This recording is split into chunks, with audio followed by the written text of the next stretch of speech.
ആത്മാവിലെ അൾത്താരയിൽ നീ വന്നു വാഴുമോ യേശുനാഥ.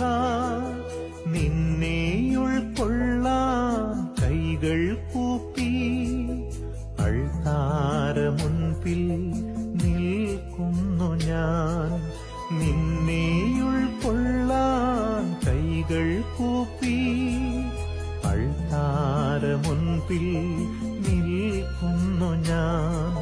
സ്നേഹത്തിൻ രാജാവിവാ,